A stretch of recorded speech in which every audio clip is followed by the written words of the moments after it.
ہم قطعاً یہ کلیم نہیں کر سکتے کہ ہم نے بہت بڑی حد تک اس پہ قابو پا لیا ہے اور اب آپ بچے نہیں دیکھیں گے شاہراہوں پر چوراہوں پر، ابھی بھی یہ مسئلہ آپ کو نظر آئے گا. لیکن لاہور میں سب سے زیادہ اس لیے نظر آتا ہے کہ یہ مائگریٹری پاپولیشن لاہور کا رخ اس وقت کرتی ہے جب ان کو اپنے امکانات زیادہ نظر آتے ہیں. لاہور کی پاپولیشن زیادہ ہے، یہاں خوشحالی بھی شاید باقی شہروں سے زیادہ ہے، تو لوگوں کا عام طور پہ خیال ہوتا ہے کہ یہاں چندہ دینا اور یہاں خیرات کرنا اور یہاں اس طرح کی بالکل صحیح مدد امداد کا جو ایک سلسلہ ہے شاید زیادہ ہوگا. یہ امپریشن غلط بھی ہو سکتا ہے کسی حد تک، اور بھی ایم شور پنجاب بھر کے شہر ہوں گے جہاں مخیر حضرات کی بالکل کمی نہیں ہے اور وہ اللہ تعالیٰ کی خوشنودی حاصل کرنے کے لیے غربا میں اپنے پیسے تقسیم کرتے ہیں، چاہے وہ اس فارم میں بھی ہوں. چائلڈ پروٹیکشن بیورو ایک ایسا ادارہ ہے جو بڑی کسی تعارف کا بھی محتاج نہیں ہے اور بڑے اچھے ٹریک ریکارڈ کا حامل ہے. ابھی تک اس سال کے فگرز ہیں، آج آخری دن ہے سال 2016 کا، تو 7,045 بچوں کو انہوں نے اپنی تحویل میں لیا، جو کہ مور اور لیس اسی پیشے سے منسلک ہو چکے تھے.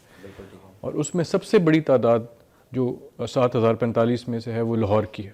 اس میں 1729 بچے لاہور سے تھے، لاہور سے پکڑے گئے. اس میں سے 1729 کی یوں ڈویژن تھی کہ 1292 بچے تھے اور 437 بچیاں تھیں، تو ٹوٹل 1,729 بچے. تو بائی فار یہ باقی ڈویژنس کے لحاظ سے آئی تھنک فیصل آباد واز نمبر 2 اور پنڈی جو تھا واز نمبر 3. یعنی ڈویژن یہ پورے ایک ضلع کی ہم بات نہیں کریں، پورے ڈویژن کی بات کریں. لاہور ڈویژن کے 4 اضلاع ہیں، آپ کے علم میں ہے. ان پر بڑی ایک حکمت عملی کے ساتھ کام ہوا ہے. ان کو باقاعدہ فیملی ایک وہ ٹریسنگ ٹیم بھی ہوتی ہے ان کی چائلڈ پروٹیکشن بیورو کی، جو بچے کو جا کے وہاں سے پکڑ کے پھر فیملی کو ٹریس کرتے ہیں، بیک اینڈ پہ کام کرتے ہیں. بچے بعض دفعہ بتانے کے قابل بھی نہیں ہوتے، اتنے نوخیز اور اتنے شعور نہیں رکھتے، ڈرے بھی ہوتے ہیں اور واپس بھی نہیں جانا چاہتے. بعض لوگ ایسے حالات سے، بعض بچے ان حالات سے نکلتے ہیں کہ وہ وہاں واپس بھی نہیں جانا چاہتے، تو ان کو کوئی قسم کی اسائلم کی ضرورت ہوتی ہے. تو یہ ساری ایفرٹ جاری رہتی ہے. اس کو بڑے محتاط ہو کے کرنا ہوتا ہے، اس لیے کہ بچوں کی نفسیات پہ بھی اس کا کوئی ایسا اثر نہ ہو کہ ان کو بالکل کوئی آپ پرزنرز کی طور پہ نہ رکھیں، ان کو ان کی خوشحالی اور ان کے مستقبل کو سامنے رکھتے ہوئے ان کے لیے فیصلے کریں. تو چائلڈ پروٹیکشن بیورو کا جو ایک ایفرٹ ہے وہ بڑا قابل تحسین ہے. ہماری ضلع انتظامیہ چاروں اضلاع کی، لاہور کی خاص طور پر، اس لیے کہ سب زیادہ تو لاہور شہر میں یہ مسئلہ ہے، تو تمام اضلاع کی جو حکومتیں ہیں وہ ان کے ساتھ بہت تعاون کرتی ہیں. میں آپ کو بڑے وثوق سے کہہ سکتا ہوں کہ کم از کم 5 یا 6 میٹنگز تو میں نے پچھلے 3-4 ماہ میں یہاں ڈویژنل آفس میں، کمشنر آفس میں چائلڈ پروٹیکشن بیورو کے ساتھ کی ہیں. ٹھیک ہے. لیکن اس کا قطعاً یہ مطلب نہیں ہے کہ ہم صرف اس مسئلے کو چائلڈ بیگری کے حوالے سے ہی دیکھتے ہیں. اور جیسے آپ نے شروع میں فرمایا، اور بالکل یہ مستند بات ہے، اس کو ڈینائی نہیں کیا جا سکتا کہ ہر عمر کے لوگ، ایون بوڑھے بھی اس میں شامل ہیں، اور بوڑھوں کو دیکھ کے بھی لوگ اس پہ بڑی سمپتھائز کرتے ہیں. اس میں ایک چیز خان صاحب اور ایڈ کر لیجئے گا کہ جو بعض اطلاعات یہ بھی آتی ہیں کہ یہاں بیگری سے ہی کرائم ریشو میں بھی اضافہ ہو رہا ہے. کوئی آپ کے پاس بھی ایسی رپورٹس ہیں کہ لوگ اس چیز کو یوز کرتے ہیں، مطلب آگے کوئی کرائم کرنے کے لیے؟ بالکل امکان ہوتا ہے جی. اور چائلڈ پروٹیکشن بیورو کے ساتھ اس لیے جو ہماری پولیس کی اتھارٹیز ہیں، ضلع انتظامیہ کے علاوہ ہماری پولیس کی اتھارٹیز بھی بڑی کلوزلی کولیبریٹ کرتی ہیں. بالکل اس کا امکان ہے، اور یہ بھی بالکل کوئی ایسے ناجواز الزام نہیں ہوگا یہ کہنا کہ یہ لوگ اس طرف بھی مائل ہوتے ہیں یا ان کو بھی ایسی انڈیوسمنٹس ہوتی ہیں. اگین جیسے میں نے عرض کیا کہ معاشی پہلو بھی ہے اس کا، ٹھیک ہے، معاشرتی بھی ہے تو معاشی بھی ہے. اوبویسلی وہاں ایسی انڈیوسمنٹس ہوتی ہیں، وہ ایسے ایلیمنٹس کے ہاتھ بھی چڑھ جاتے ہیں جو ان کو اس راہ پہ لگا دیتے ہیں. بالکل یہ خطرات موجود ہیں. اس کی بھی ڈاکیومنٹیشن اگر آپ پولیس سے بھی بات کریں اپنے پروگرام کے حوالے سے تو وہاں سے آپ کو بڑی اچھی انفارمیشن مل سکتی ہے. لیکن میں اتنا ضرور کہہ سکتا ہوں کہ بالکل یہ والی جو ایک قسم کی لنکیج ہے اس کو بھی ہر وقت دیکھا جاتا ہے، اس کو اگنور کرنا خطرناک ہوگا. چائلڈ بیگری شاید اتنی یہ نہیں ہے، بچے تو بہت کیونکہ نوخیز ہوتے ہیں، وہ شاید آؤٹ رائٹ کرائم میں تو ملوث نہیں ہوتے، لیکن اوبویسلی وہ بھی ایک قسم کی لیک آف گرومنگ کی وجہ سے اور لیک آف اٹینشن کی وجہ سے اس طرف چلے جاتے ہیں. تو یہ بھی دیکھنا چاہیے، خاص طور پہ جو بچے اپنی ٹین ایج میں ہوتے ہیں ان کو تو خاص طور پہ دیکھتے رہنا چاہیے. لیکن اس سے کم عمر بچوں پر ایک اور قسم کی نگہداشت ضروری ہے. چائلڈ پروٹیکشن بیورو نے تو کامیابی حاصل کر لی، اب ہم بڑوں کا کیا کریں؟ ہمارے پاس کوئی اولڈ ایج ہومز ہیں، اگر ہم بالکل معمر لوگ ہوں، وہاں کسی بالکل مجبوری کی وجہ سے، معاشی مجبوری کی وجہ سے اگر وہاں چلے گئے ہیں، اس طرف چلے گئے ہیں، تو ان کو بھی دیکھنا چاہیے. اولڈ ایج ہومز کی ہمارے پاس کوئی ایسی خاطر خواہ کوئی ایسا نظام نہیں ہے جی. اس پہ کام کرنا چاہیے حکومت. I am sure social protection authority اس پہ کام کرے گی. اس میں ان کی جو مینٹل ہیلتھ ہے اس کو بھی دیکھنا چاہیے، اس لیے کہ جب آپ مینٹل ہیلتھ کے بھی کے حوالے سے بھی اگر آپ کسی تکلیف کا شکار ہوں اور پھر آپ بیگری پہ بھی آمادہ ہو چکے ہوں تو پھر کمپلیکیشن اور بڑھتی ہے. ہیلتھ ڈپارٹمنٹ اس پہ کام کر رہا ہے, آپ کو پتہ ان کا اپنا ایک جیریاٹرکس کا سسٹم ہے کہ جو بوڑھے لوگ ہیں ان کی ہیلتھ کا بھی خیال رکھا جائے. تو میرا حال ہے جیسے میں نے شروع میں عرض کیا کہ یہ ایک بڑا ملٹی ڈائمینشنل ایشو ہے, تو اس کو بالکل صرف سڑکوں تک محدود ہو کے نہیں دیکھنا چاہیے. لیکن چونکہ سڑکوں پہ نظر آتا ہے اس لیے وہ تکلیف دہ ہوتا ہے اور وہ باعث شرم بھی ہوتا ہے حکومت کے لیے, وہ ایک تکلیف دہ بات ہوتی ہے. تو ضلعی انتظامیہ کو بار بار اس پر ایک حکمت عملی کے ساتھ چلنے کے لیے اوبویسلی ہماری بھی کوشش ہونی چاہیے. ہم کہیں کہیں اس میں ناکام بھی ہوئے ہیں, لیکن ابھی میں جیسے آپ کو عرض کیا کہ حال ہی میں ہم نے ان کے ساتھ زیادہ اپنا جو رابطہ ہے وہ اس کو زیادہ بڑھایا ہے.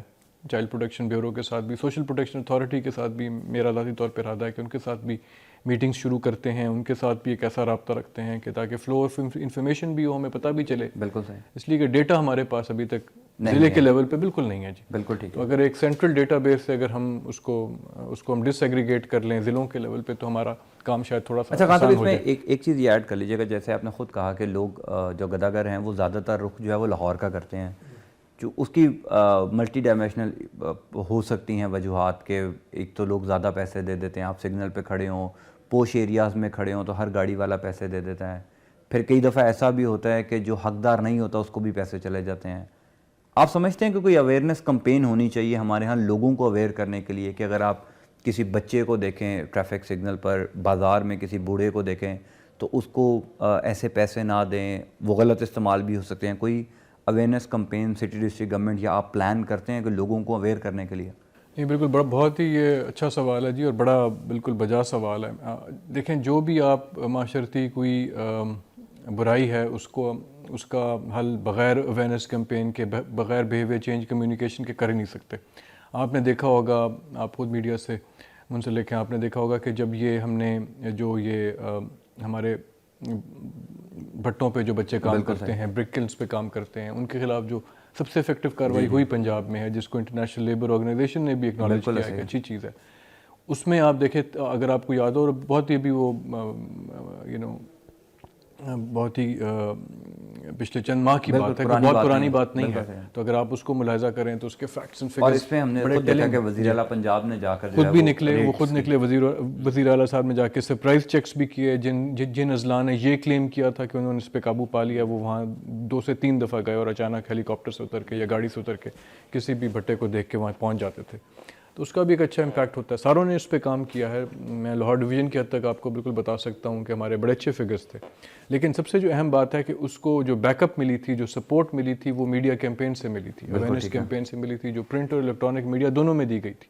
تو اس کے بغیر تو آج کل کے زمانے میں جہاں آپ کو پتہ ہے کہ ہر چیز, ہر شخص کی پہنچ ہے ٹی وی چینلز تک, کوئی اتنا مشکل کام نہیں ہے, اتنی مہنگی تفریح یہ نہیں رہی. بالکل صحیح. تو لوگ اب تھوڑا بہت ان کو احساس ذمہ داری بھی دلایا جا سکتا ہے, اور اس طرح دینے والے کو بھی, جو ان کو جو آرمز دیتے ہیں, جو ان کو کوئی خیرات دیتے ہیں, ان کو بھی ایک قسم کی تنبیہ کہہ لیں یا ان کو تھوڑا سا کوشن کرنا ضروری ہے کہ وہ یہ پیسے جس کو دے رہے ہیں وہ غلط بالکل ٹھیک ہے اس پہ استعمال ہو سکتا ہے, اور ایسے لوگوں کو دے سکتے ہیں جو کہ بالکل اینٹی سوشل ایلیمنٹس میں کاؤنٹ ہوتے ہیں. تو ان کو نہیں دینا چاہیے. یہ بڑی اہم بات ہے, اس پہ بالکل کام کرنا چاہیے.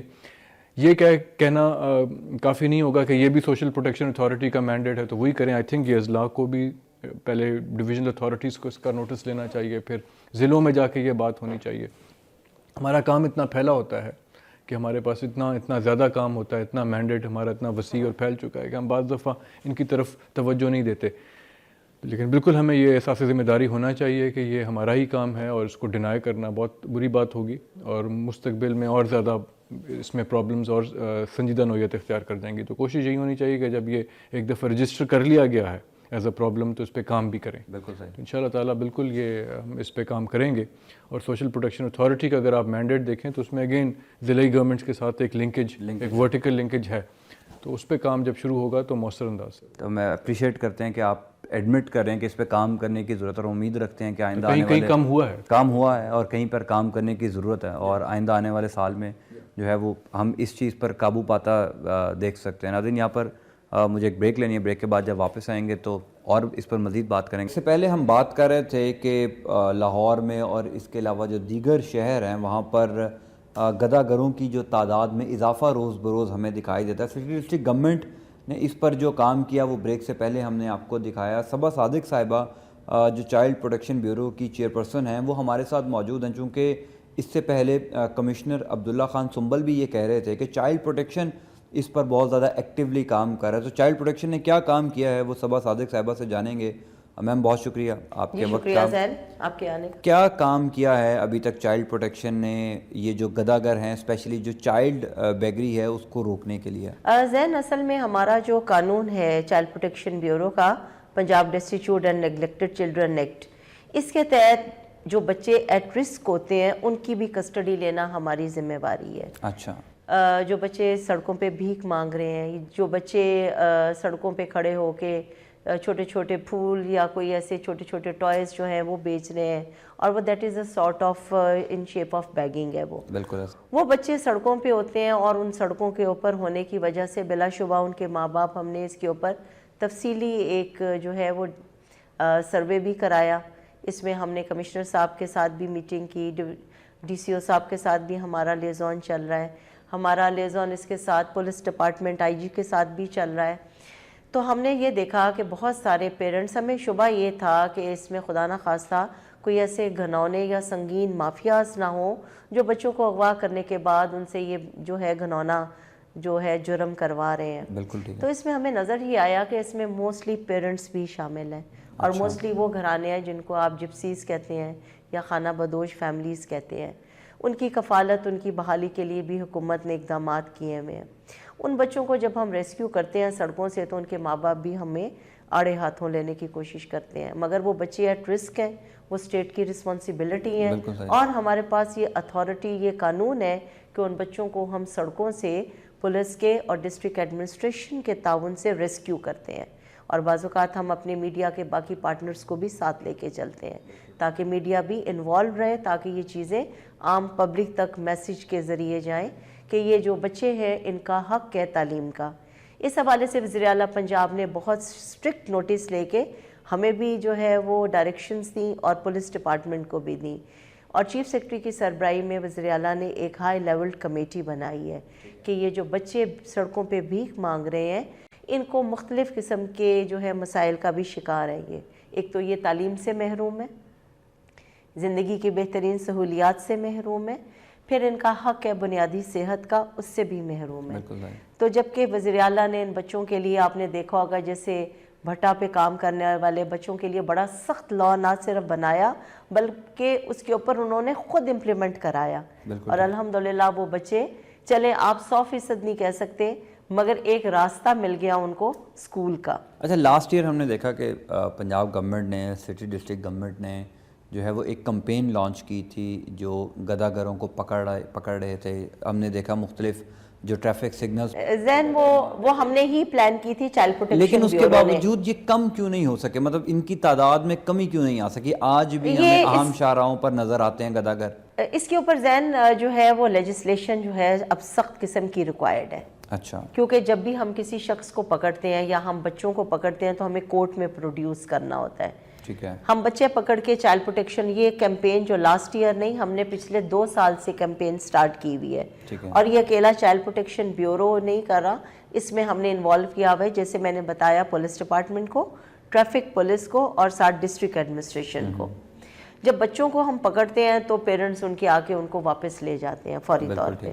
مگر وہ بچے جو 3 دفعہ ریپیٹرز ہیں اور ان کے والدین آتے ہیں اور 500 روپیہ جرمانہ دیا، اب ان کے لیے ہم سزائیں سخت کر رہے ہیں. نمبر 1. نمبر 2، یہ ایک پیشہ پروفیشن بن گیا ہے، اور یہاں تک کہ ان کے اڈے بھی جو ہیں وہ ان کے بکے ہوئے ہوتے ہیں. ایک سے دوسرے کے اڈے کے اوپر ایک دوسرے کو یہ کھڑے نہیں ہونے دیتے. ہمارے سینئر آفیسرز، ہمارے ریسکیو آفیسرز ان ساری چیزوں کی نگرانی کرتے ہیں، بلکہ بعض اوقات میرے آفیسرز بھیس بدل کے خود گدہ گر بن کے، تو یہ نہر کے جو ہے ایچسن کالج والا برج یہاں کھڑے ہوئے. پھر اس کے علاوہ 7 کلب کے باہر ایک بچی بار بار وہاں ہم پکڑ کے لاتے تھے، کھڑی ہوتی تھی، اس کو ہم نے بہت دفعہ ریسکیو کیا. مگر یہ پروفیشنلی اس میں انوالو ہوتے ہیں، ان کو یہاں سے ایزی منی ملتی ہے. آپ دیکھتے ہیں کہ بچے تو بچے، بزرگ تو بزرگ، ہٹے کٹے نوجوان اور خواتین بھی وہاں کھڑی ہوتی ہیں. بالکل صحیح. اور اس کی آڑ میں ہمیں شبہ ہوتا ہے کہ کوئی نہ کوئی اور جرم بھی، جس میں سیکشول ابیوز ہے، جس میں نارکوٹکس ہے، جس میں پک پاکٹنگ ہے، یہ ساری چیزیں پھر جرائم کی طرف لے کے جاتی ہیں. تو چیف منسٹر کا بڑا سخت، شہباز شریف صاحب کی 3 میٹنگز میں نے خود اٹینڈ کی ہیں، ان کا بڑا سخت کنسرن تھا اس حوالے سے کہ یہ فوری طور پہ جو بیگرز ہیں ان کی ریہیبلیٹیشن کی جائے. اگر یہ لوگ مستحق ہیں تو ان کو ایسے روزگار کے مواقع حکومت فراہم کرے گی جس کی وجہ سے ان کے معاشی حالات بہتر ہوں. نہیں، یہ جو آپ نے ابھی ریہیبلیٹیشن کی بات کی، کیا ہمارے ہاں کوئی ایسا میکنزم، کوئی ایسا سسٹم بنا ہوا ہے کہ اگر آپ کسی بچے کو، کسی گداگر کو ریسکیو کرتے ہیں پھر اس کی ایسی کاؤنسلنگ کی جائے کہ وہ دوبارہ مانگنے پر مجبور نہ ہو؟ اس ذہن الحمدللہ میں بڑے وثوق کے ساتھ یہ بات کہتی ہوں کہ ہم نے یہ ریہیبلیٹیشن کا کام سٹارٹ کیا ہوا ہے پچھلے 3 سال سے. جب میں نے یہ جوائن کیا، مجھے یہ ذمہ داری میرے لیڈرز نے دی، تو میں نے دیکھا یہاں ریہیبلیٹیشن کا کوئی سیٹ اپ نہیں تھا. تو میں نے فوری طور پہ چیف منسٹر سے ریکویسٹ کی اور انہوں نے اس کو گریشیسلی اپروو کیا اور یہاں ٹیکنیکل سینٹر ہمارے قائم ہو گیا ہے. وہ بچے جو سڑکوں پہ بھیک مانگتے ہیں، وہ بچے جو آرفنز ہیں، اور ان کی سائیکولوجیکل کاؤنسلنگ اور ان کی برین کی جو ہے مینٹل لیول کو جو ہیلدی سائڈ کی طرف لانے کے لیے ہماری سائیکولوجیکل ٹیمز ہیں. نمبر 1 ہماری کاؤنسلنگ کا پورا میکنزم ہے. اور پھر اس کے بعد ان بچوں کو اگر ہم رکھ لیتے ہیں کورٹ سے استدعا کر کے کہ ان کے والدین ان کا مستقبل برباد کر رہے ہیں، تو بہت سارے ایسے بچے آپ کو ہمارے لاہور بیورو میں اور گجرانوالہ میں نظر آئیں گے جن کو ہم نے کورٹ سے ریکویسٹ کر کے اپنے پاس رکھ لیا ہے. اچھا. ان کی اب ہم تعلیم کے لیے یہ بہت آسانی ہوتی ہے. اور گھروں سے بھاگے ہوئے بچے، داتا صاحب کی سراؤنڈنگ یا لاری اڈا یا آپ ایسے پبلک پلیسز پہ جائیں، آپ کو بے شمار بچے ملیں گے جو بھیک مانگ رہے ہیں. ایزی اویلیبلٹی ہے کھانے کی، سونے کی، رہنے کی، لائیولی ہوڈ مل جاتا ہے انہیں، تو اس لیے وہ بھیک مانگتے ہیں. نمبر 2 ان کے ماں باپ کا پیشہ ہوتا ہے. آپ دیکھیں گے کہ ایک چوک میں باپ کھڑا ہے دور اور ماں دوسرے چوک میں کھڑی ہے اور بچے ساتھ چھوٹے چھوٹے بھیک مانگ رہے ہیں. آپ ایک بچے کو پکڑیں اور اس سے پوچھیں تو وہ سارا ان کا غول کا غول اکٹھا ہو جاتا ہے. دوسرا یہ ہے. تیسری وجہ جو ہوتی ہے وہ ہوتی ہے کہ بچوں کو زبردستی بائی فورس جو ہے بیگنگ کی طرف لایا جاتا ہے. اس میں ان کے ایلیمنٹس ماں باپ بھی ہوتے ہیں یا پھر کوئی ایسے عناصر بھی ہوتے ہیں جو معاشی طور پہ، معاشرتی طور پہ انہیں استعمال کرتے ہیں. تو یہ تینوں چیزیں آئیڈینٹیفائی کرنے کے لیے ہم نے اسپیشل برانچ کے ساتھ پولیس کے بھی میٹنگز کی ہیں، کیونکہ ہمارے لیے یہ ایکسیس مشکل تھی کہ آج بچہ ہم پکڑ کے لاتے ہیں یا ریسکیو کرتے ہیں، اس کو اپنے پاس رکھتے ہیں اور پھر 1 ہفتے بعد وہ بچہ دوبارہ سڑک پہ ہمیں نظر آتا ہے، تو کیا وجہ ہے؟ تو اسپیشل برانچ ہمیں اس معاملے میں اسسٹ کر رہی ہے. پولیس کی انٹیلیجنس ایجنسی سے ہم پتہ کر رہے ہیں کہ اس چیز کو یہ روک تھام کے لیے کہ کوئی مافیا تو نہیں، اور اگر مافیا تو اس کو پھر قانون کی گرفت میں آنا چاہیے. آپ کے خیال میں کوئی مافیا ہے جو یا لاہور یا دیگر شہروں میں کام کر رہا ہے، باقاعدہ بچوں کو ٹرین کرتے ہیں مانگنے کے لیے؟ مافیا تو اب میں اس نتیجے پہ پہنچی ہوں کہ ماں باپ موسٹلی اور لائکلی ماں باپ ہی مافیا بن چکے ہوئے ہیں. ٹھیک ہے. سب سے پہلے ماں باپ کی ذمہ داری ہے. وہ بچے جو ماں باپ سے جدا ہو گئے ہیں وہ تو مافیاز کے ہاتھ چڑھ جاتے ہیں، مگر ماں باپ کی جو ہے کاؤنسلنگ، اور آپ یقین کریں کہ کینٹونمنٹ اور ڈیفنس کے علاقے سے پکڑے ہوئے بچوں کو جب ہماری کورٹ میں پیش کیا گیا تو میں ان بچوں سے اور ماں باپ سے ملی اور میں نے پھر ان ماں باپ کی کاؤنسلنگ خود کی اور ان ماں باپ نے ایگری کیا کہ واقعی ہم بچوں کی زندگی برباد کر رہے ہیں. تو انہوں نے اپنے بچے ہمارے پاس کچھ عرصے کے لیے چھوڑنے کے لیے رضامندی بھی ظاہر کی. تو ان ماں باپ کی کاؤنسلنگ اور ان کو بھی سمجھانے کی جو ہے اور اویئرنیس کی ضرورت ہے. اچھا، ایک بڑا اس میں امپورٹنٹ پوائنٹ ہے، آئی ایم شیور اس میں ہم ریلیجیس پوائنٹ آف ویو بھی ایڈ کریں گے.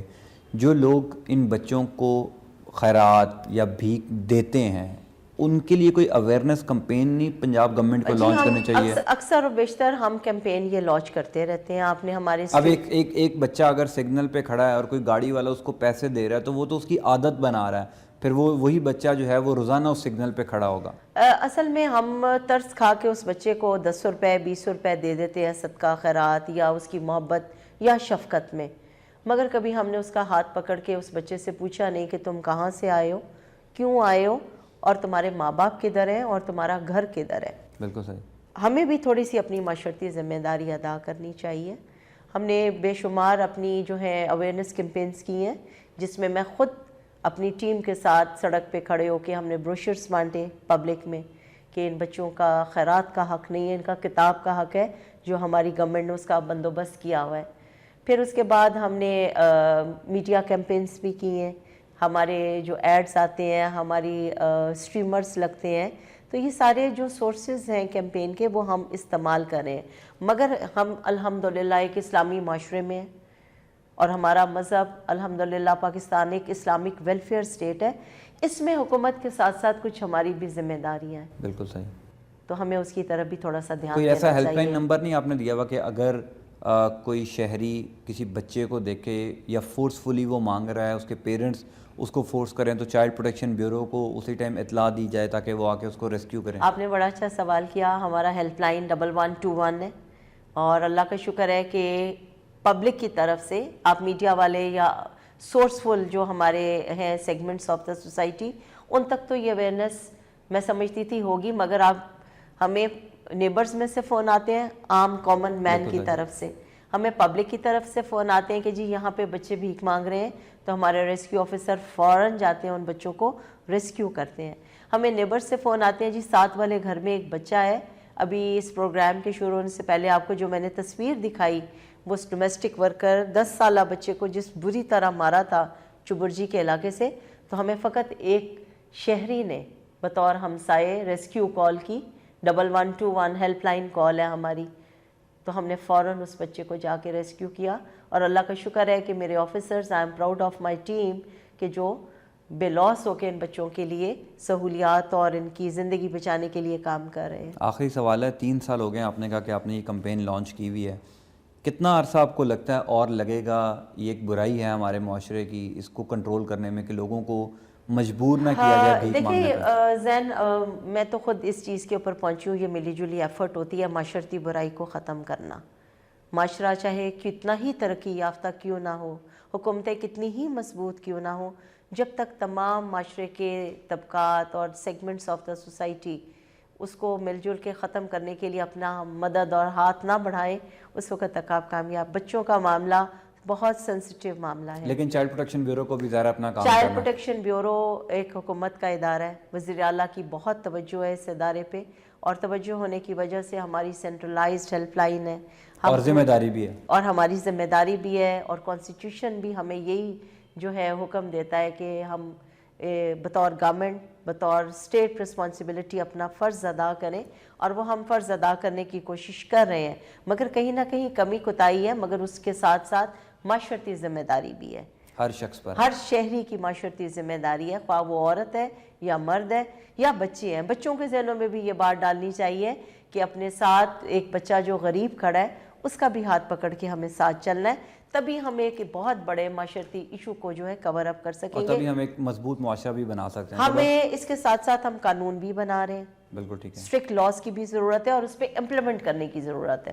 اس کے لیے جوڈیشری کو بھی ہم کوشش کر رہے ہیں کہ ہم سینسٹائز طریقے کے ساتھ اور اسپیشل طریقے کے ساتھ لے کے چلیں، جس کے لیے اسپیشل کورٹس اور اسپیشل لاز جو ہے وہ ہونے ضروری ہیں۔ بہت شکریہ میم۔ ناظرین، یہاں پر religious point of view add کریں گے، یہاں پر ایک بریک لینی ہے مجھے، بریک کے بعد جب واپس آئیں گے تو کیا ان بچوں کو بھیک دینا ثواب کا کام ہے؟ کیونکہ عام لوگوں میں یہ تاثر ہے کہ اگر کوئی شخص سگنل پہ کھڑے ہوئے کسی بچے کو بھیک دے رہا ہے، پیسے دے رہا ہے، تو وہ صدقہ خیرات کے نام پر دے رہا ہے، لیکن کیا ہم ان بچوں کی زندگی بنا رہے ہیں یا ان کو مزید برائی کی طرف دھکیل رہے ہیں؟ ہم نے آپ کو بتایا کہ حکومتی سطح پر اور ضلعی انتظامیہ کی سطح پر یہ جو گدہ گری ہے اس کو روکنے کے لیے کیا اقدامات کیے گئے ہیں۔ دعوے حکومت نے پہلے بھی بہت زیادہ کیے تھے کہ ہم نے اسپیشل ٹیمیں تشکیل دی ہیں، اور سب سے امپورٹنٹ جو چائلڈ بیگرز ہیں، جو بچے ہمیں اکثر لاہور کی اور بڑے شہروں کے ٹریفک سگنل بازاروں میں مانگتے ہوئے دکھائی دیتے ہیں، ان کو پکڑنے کے لیے بڑے انتظامات کیے ہیں۔ اسلام نے کیا درس دیا ہے؟ کیا کسی کے آگے ہاتھ پھیلانا، بھیک مانگنا جائز ہے؟ اگر وہ شخص ضرورت مند ہے یا اس کو ضرورت نہیں ہے تو کیا کسی سے پیسے مانگنا، کسی سے بھیک مانگنا جائز ہے؟ اسلامی تعلیمات ہمیں کیا اس میں درس دیتی ہیں؟ اور سب سے امپورٹنٹ یہ ہے کہ اکثر اوقات جب ہم بات کرتے ہیں کہ بچے بھیک مانگتے ہیں تو کیا بچوں سے بھیک منگوانا جائز ہے؟ بچے ہمیں آج کل اکثر اہم بازاروں میں شاہراہوں پر نظر آتے ہیں تو اس پر لوگوں کی جو معلومات ہیں وہ معلومات پہنچانا لوگوں تک بہت ضروری ہے. جو لوگ اپنے بچوں کو گاؤں دیہاتوں میں ہم نے اکثر دیکھا ہے کہ اپنے بچوں کو بھیک مانگنے پر مجبور کر دیتے ہیں. شاہد عبید صاحب ہمارے ساتھ موجود ہیں. مفتی صاحب بہت شکریہ آپ کے وقت کا. سر یہ بتائیے گا کہ اکثر ہم دیکھتے ہیں کہ ہمیں بوڑھے بچے عورتیں اہم شاہراہوں پر سڑکوں پر بھیک مانگتے ہوئے دکھائی دیتے ہیں. وہ ضرورت مند ہوں یا ضرورت مند نہ ہوں, اسلامی تعلیمات کیا ہیں؟ اسلام نے کیا درس دیا ہے؟ کیا بھیک مانگنا جائز ہے؟ نحمدہ ونصلی علی رسولہ النبی الکریم اما بعد. سب سے پہلے میں آپ کا بہت شکریہ ادا کرتا ہوں کہ آپ نے اس اہم موضوع پر مجھے یاد کیا.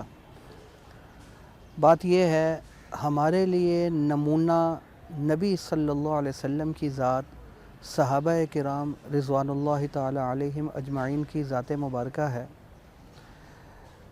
قرآن مجید کی آیت ہے کہ صحابہ کی یہ حالت تھی, گھروں میں فاقے تھے, کھانے کے لیے کچھ ہوتا نہیں تھا. حضور صلی اللہ علیہ وسلم کے دور میں ظاہر ہے بہت زیادہ تنگ دستی تھی. تو اب صورتحال کیا ہوتی تھی؟ اللہ ان کی شان بیان فرماتے ہوئے فرماتے ہیں یحسبہم الجاہل اغنیاء من التعفف. دیکھنے والا یہ سمجھتا تھا کہ یہ تو بڑے امیر ہیں, یہ تو بڑے کھاتے پیتے لوگ ہیں, حالانکہ گھروں کے اندر فاقے ہوتے تھے. اس کی وجہ کیا تھی؟ لا یسألون الناس الحافا. وہ لوگوں سے چمڑ چمڑ کر سوال نہیں کیا کرتے تھے, یار میرے پاس کھانے کے لیے کچھ نہیں, یار مجھے دے دو, میں بھوکا مر رہا ہوں, ہماری اتنی ضرورت ہے.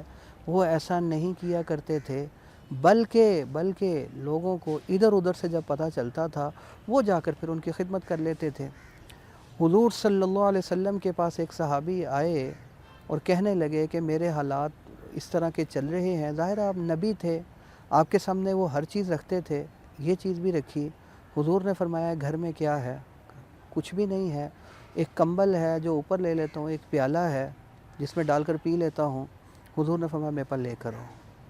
پھر اس کی نیلامی ہوئی. اچھا. نیلامی نہیں ہوتی جیسے, پھر جس نے مہنگا لیا تھا اس کو فروخت کر دیا گیا.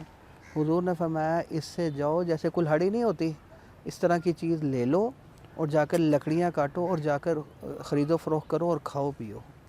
یہ نہیں فرمایا کہ اپنے ہاتھ پاؤں توڑ کر گھر میں بیٹھ جاؤ یا ادھر بھیک مانگنا شروع کر دو, لوگوں کے سامنے جھولیاں پھیلانا شروع کر دو. نہ, حضور صلی اللہ علیہ وسلم کی تعلیم ہے اوپر والا ہاتھ یعنی دینے والا ہاتھ بہتر ہے لینے سے.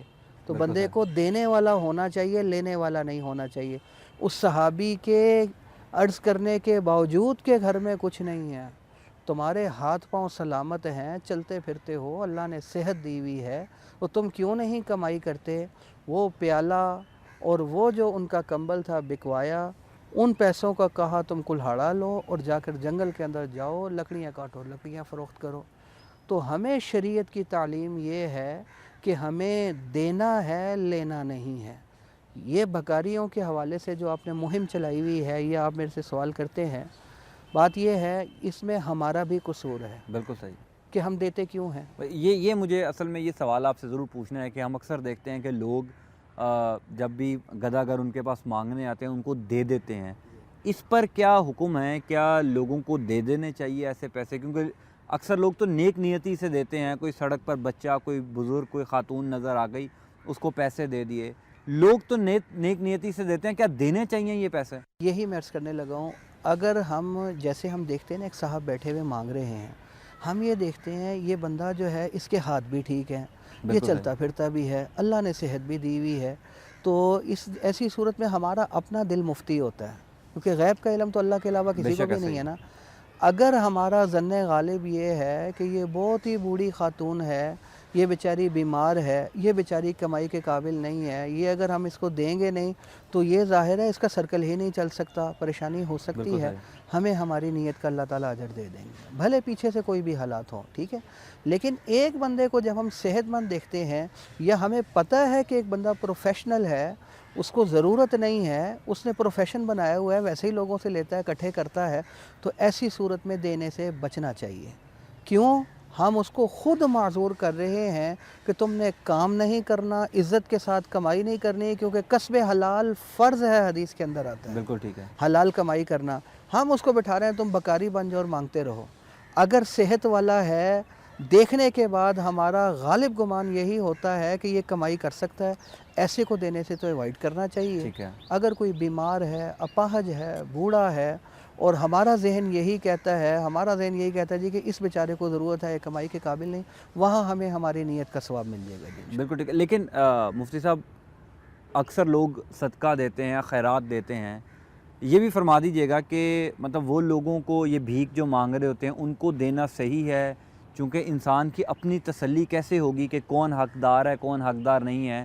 صدقہ خیرات ان بھکاریوں کو دینا جائز ہے؟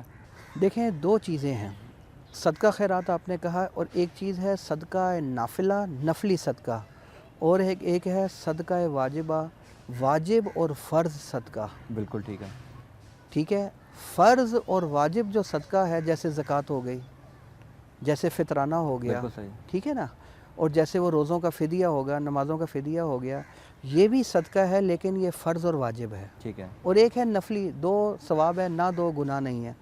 واجب صدقہ جو ہے قرآن مجید میں اللہ تعالیٰ نے اس کے مصرف ذکر کر دیے ہیں ٹھیک ہے، کہ ان کو دے سکتے ہو، ان کے علاوہ نہیں دے سکتے، صحیح ہے، ٹھیک ہے نا۔ جیسے کوئی مقروض ہے، بیچارے کے پاس ہے ہی کچھ نہیں، یا غریب اور یتیم ہے، اس کے پاس سونا چاندی نقدی، کوئی پلاٹ، ضرورت سے زائد سامان، کپڑے وغیرہ ضرورت سے زائد، ایسا نہیں ہے کہ ان سب کو جمع کیا جائے تو وہ تقریباً آج کل کے لحاظ سے 32-33 ہزار روپیہ بن جاتا ہے، 52.5 تولے چاندی کی قیمت، اس کو دے سکتے ہیں۔ زکوٰۃ اور صدقہ واجبہ، اس میں تحقیق کرنی چاہیے، تحقیق کے بعد اگر ہمارا ذہن یہی کہتا ہے تو پھر ہم ان کو دے سکتے ہیں۔ لیکن اگر یہی ایک سوال مفتی میرے صاحب سے چھوٹا سا رہ جی گیا، جی یہی سوال بعض ہاسپٹل والے میرے پاس آئے کہ ہم زکاتیں وصول کرتے ہیں، تو اب ہر بندہ کہتا ہے مجھے ضرورت ہے، تو ہم کیا کریں؟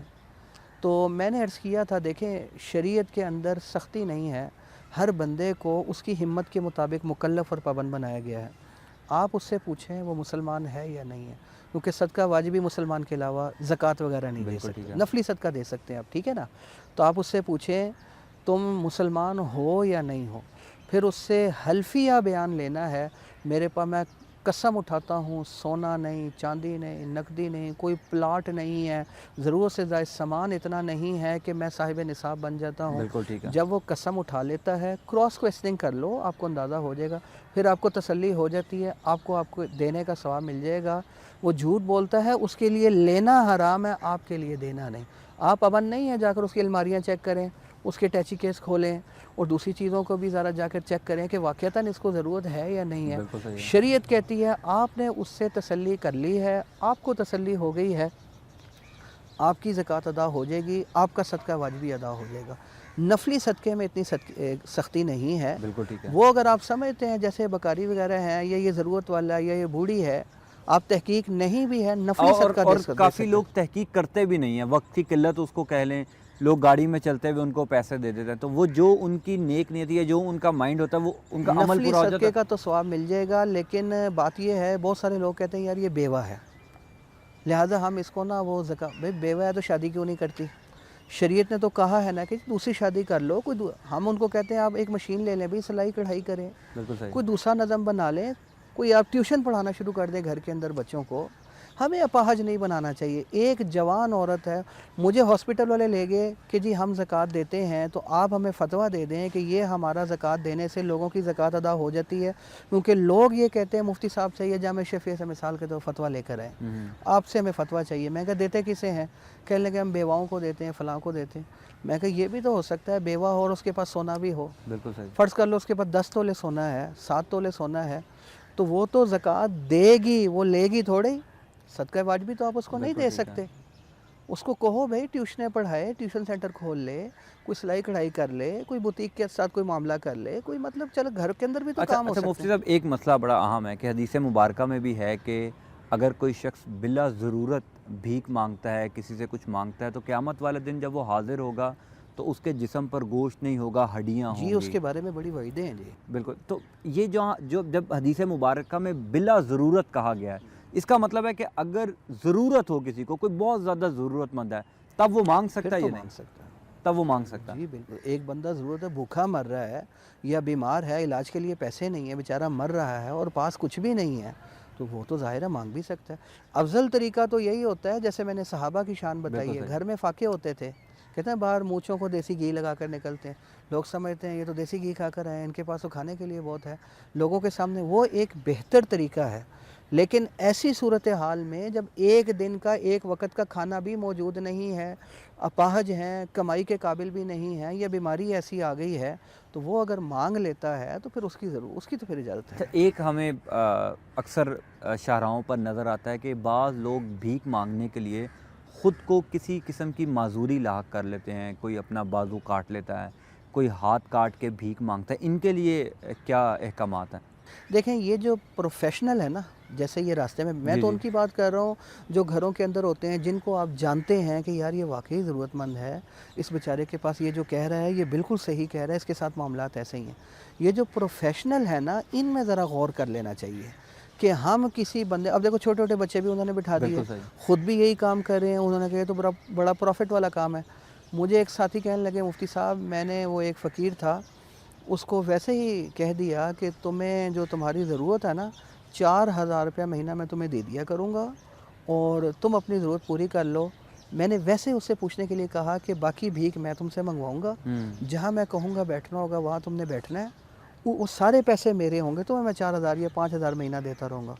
اس نے کہا یہ کچھ بھی نہیں ہے, 50-60 ہزار روپیہ مہینہ کی بات کرو. اچھا, یعنی عام روٹین جو اس نے کہا 60 سے 70 ہزار روپیہ, اس مطلب یہ ہے کہ میں آرام سے یہ کر لیتا ہوں, تو وہ بھلا کیوں محنت کرے گا, وہ کیوں کمائی کرے گا؟ جس کے پاس ایک وقت کا کھانا موجود ہو وہ کھانے کے لیے پیسے نہیں مانگ سکتا. بالکل ایسا ہی ہے.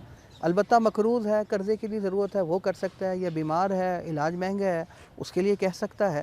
تو ہمیں خود دیکھنا ہے, یہ جو پروفیشنل ہیں ان کی تو حوصلہ شکنی ہونی چاہیے جی. ہاں جن کو ہم جانتے ہیں کہ یہ بیچارے ضرورت والے ہیں, زیادہ باہر بھی نہیں نکلتے, اور یہ جو کہہ رہے ہیں ہمیں تحقیق ہے کہ یہ بات صحیح ہے, ہمیں ان کی طرف توجہ کرنی چاہیے اور ان کی ذرا حوصلہ شکنی ہونی چاہیے. اچھا, دیکھا گیا ہے کہ بعض لوگ فورسفلی بھی جو ہے وہ اپنے بچوں کو, اپنے گھر والوں کو بھیک منگواتے ہیں. ان کے لیے کیا کماتا ہے؟ ہم اکثر ٹریفک سگنلز یا بازاروں میں دیکھتے ہیں کہ بچوں سے اگر ملاقات ہو, ان سے کچھ سوال و جواب کریں تو وہ کہتے ہیں کہ میرے باپ نے کہا تھا کہ بھیک مانگو, میری ماں نے کہا تھا بھیک مانگو. تو یہ زبردستی بھیک منگوانے والا رجحان ہے, اس پر آپ کیا کہیں؟ یہ تو شریعت کے لحاظ سے بالکل آپ نے جیسے بھی بات کہی بالکل صحیح بات ہے. بلا ضرورت مانگنا یہ ناجائز ہے, حرام ہے, گناہ ہے. پھر ظاہر ہے جھوٹ بولتے ہیں نا, ہمارے پاس کچھ بھی نہیں ہے, جھوٹ بولنا بھی گناہ ہے, اگلے کو دھوکہ دیتے ہیں وہ بھی گناہ اور حرام ہے. ایسے وقت میں اب یہ گورنمنٹ کی ذمہ داری بن جاتی ہے کہ وہ چیک کریں کہ پروفیشنل کتنے ہیں, کتنے اپنے بچے ایسے ہیں جن کو وہ تباہ کر رہے ہیں, دنیا بھی تباہ کر رہے ہیں اور آخرت بھی تباہ کر رہے ہیں. ظاہر اسی طرف لگایا ہوا ہے نا جی, تو یہ ان کو بھی توجہ کرنی چاہیے, ایسے معاملات میں ذرا سختی کرنی چاہیے. صرف یہ بتا دیں مفتی صاحب کہ بلا ضرورت مانگنا حرام ہے, جو بلا ضرورت لوگوں کو دیتے ہیں کیا وہ بھی حرام ہے؟ مطلب اگر ایک بندہ حقدار نہیں ہے یا پروفیشنل بھیکاری ہے, ان کو دینا حرام ہے؟ نہیں, دیکھیں اب آپ کو اگر میں کوئی چیز دے دیتا ہوں, آپ نے میرے سے نہیں مانگی, وہ تو گفٹ ہے نا جی.